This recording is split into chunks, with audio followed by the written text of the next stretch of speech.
Children will trigger you. I have noticed this. Lots of children have passed through these fingers. I'm a part of a lot of villages with children, and I am grateful. I'm grateful. I love them so much.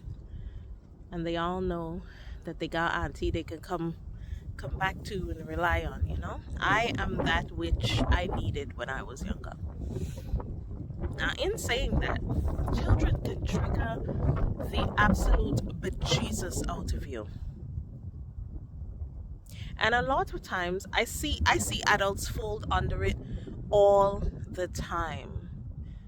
Like, they fold under it, and the child is just being, but they could do things that might harken back to your childhood. Or it might harken back to how you were once upon a time, and it could be startling to see yourself mirrored back to you as an adult. And a lot of times I find that us as adults, we fold under that. We fold. And it's bad. It's bad. Like, there were times my nephew, I remember one time I asked him to, we were living in an apartment, right? And I said to him, I was like, nephew, can you please pass the Hoover in front for me while I asked him to Hoover the bedrooms, 2 bedrooms, while I tidy up the living room. And he was like, okay, Auntie Fiona. He goes and he hoovers the 2 bedrooms. And I didn't ask him to just run it in the hallway, right? Because, as a woman, sometimes we complete sentences in our head and we don't say it because it's like the next obvious step, but we don't say it. So I said, when he finished now, he came to me. He was so proud of himself. He's like, Auntie, I packed away the Hoover. And I hoovered the bedrooms, and I said, oh, that's nice, nephew. Oh, I'm so sorry. Can you run the Hoover in the hallway, please? And I remember he looked at me. He was like, Auntie, why didn't you just say that from the inception? At this time, he about 10. Why didn't you say that from the inception? I could have done it already. And I just had a split second where I was like, I would have lost my teeth for that. If I said that, I would have lost, I'd have been like this.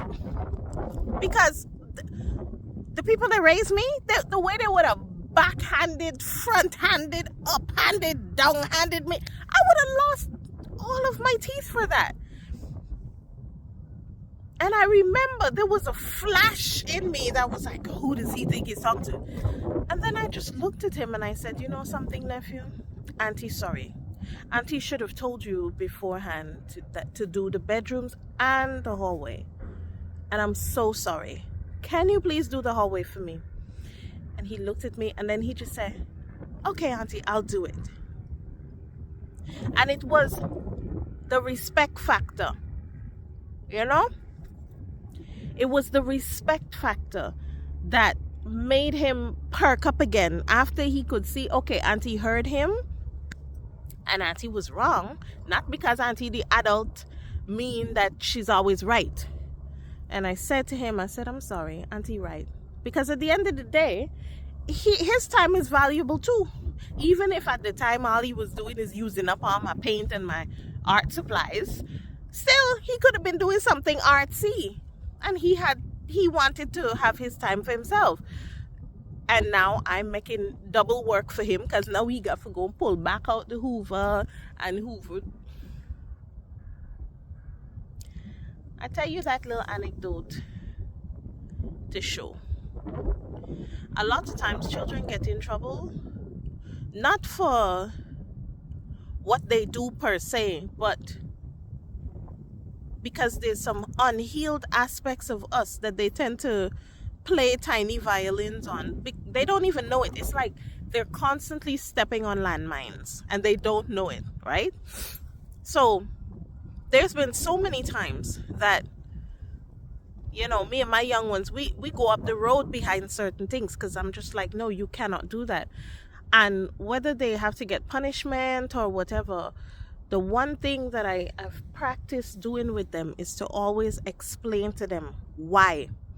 And we always have a discussion and a back and forth discourse about what made you do that, or what made you say that, or something.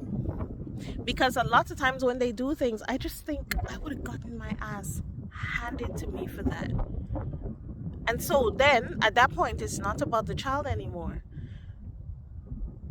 It might be about you just repeating the way that you were disciplined blindly because they triggered you.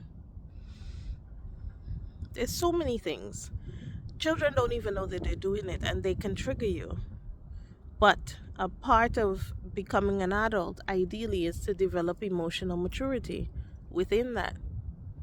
And it's very hard. But once it becomes your practice, you can then grow from your experience and have a new experience with the children. The children are mirrors, and they can trigger you. So we have to be aware of that when we're dealing with them.